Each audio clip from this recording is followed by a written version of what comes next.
In Formula One, moments define everything. Dreams shatter, careers pivot, and the difference between glory and agony is measured in fractions of a second. No moment captured this more vividly than Lewis Hamilton's stunning exit in SQ1 at Spa, a moment no one, not fans, not experts, certainly not Ferrari themselves, could have imagined. This was supposed to be Ferrari's revival, their bold return to dominance. Coming out of the summer break, anticipation had built to fever pitch around the revolutionary SF25 Evo. This wasn't just an upgrade.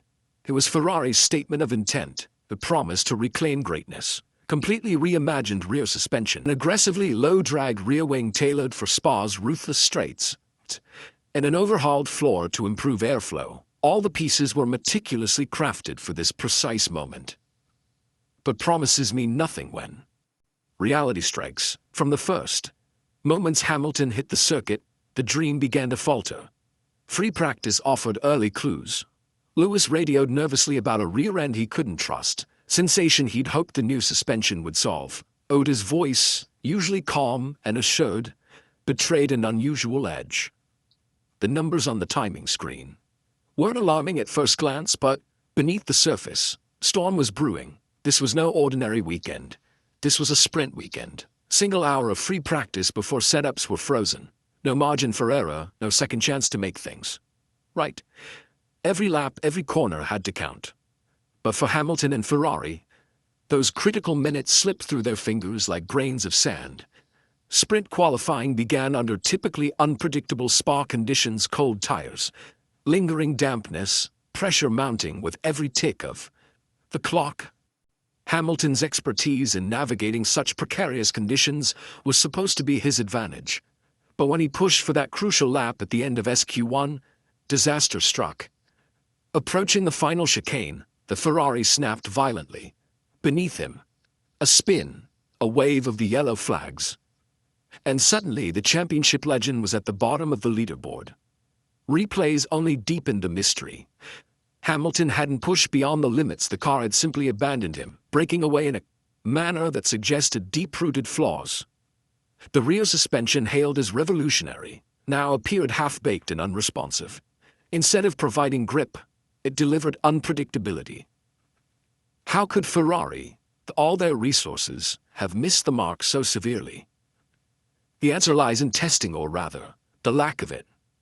Ferrari's ambitious design had seen barely 100 kilometers. During a promotional filming day at slow speeds, hardly representative of the brutal realities of racing at Spa. With limited running time, the engineers faced guesswork rather than confident adjustments, leaving Hamilton to confront the unknown at the worst possible moment. But this is more than just a technical misstep. This is a blow to Ferrari's psyche and Hamilton's confidence. Lewis didn't join Ferrari to struggle. He came to restore pride, to bring championships back to Maranello. But as he climbed from his stricken car, frustration and disbelief etched into his face. The dream seemed more distant than ever. Now, Hamilton must start from the back. His weekend transformed from hopeful ambition into damage control. Spa punishes the unsure. Every braking zone is now a high-stakes gamble. Every high-speed corner demands blind trust. Trust in a car that's already betrayed him once. Beyond this weekend, deeper questions are rising fast. Ferrari's most ambitious upgrades faltered so dramatically. What does that say about the team's direction? Can Hamilton trust the data, the engineers, the leadership? Team principal Fred Vassar and his technical staff now face intense scrutiny and monumental pressure. Ferrari's entire second half of the season, and their momentum going into 2026 now, hangs precariously in the balance. And Hamilton isn't alone in his uncertainty. Charles Leclerc's reserved reaction to the upgrade now seems wise. His cautious words hinted at underlying doubts. Doubts now painfully validated on track. How long before those doubts spread, corroding confidence within Ferrari? Ferrari must now confront an uncomfortable decision. Double down on this radical concept and hope to tune it into perfection. A retreat to a safer, older specification, to buy precious breathing space. Both paths carry significant risks. Neither guarantees success. This crisis isn't just technical, it's existential. For Hamilton, this setback is an unfamiliar territory. He knows how to rise, fight, and push through adversity. But this sting is different. Tell challenges the very premise of his Ferrari gamble. His choice to join was meant to signify a fresh era, a step forward.